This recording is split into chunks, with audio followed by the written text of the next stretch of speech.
Satu hari satu sharing. So hari ni hari Jumaat yang mulia ni saya nak share sikit satu buku yang sesuai untuk anak-anak kita. Ini dia Ensiklopedia Juz Amma. Yang ni lagi dulu anak-anak saya baca dari abang sampai ke adik pun kita waktu dia baca Juz Amma kita guna yang ni.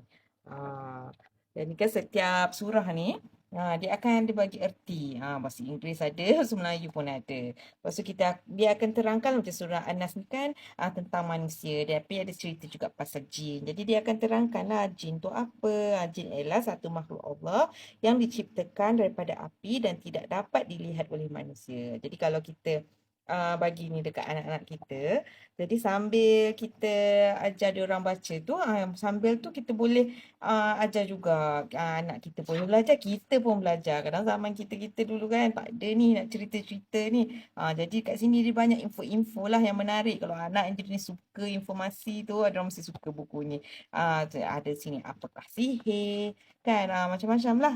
Jadi apa macam ni. Banyaklah dia terang-terangkan kat sini. So kalau kata berminat buku ni, boleh belilah dekat beg kuning atau di markas kecil pun kita masih ada stok lagi. Okey. Assalamualaikum.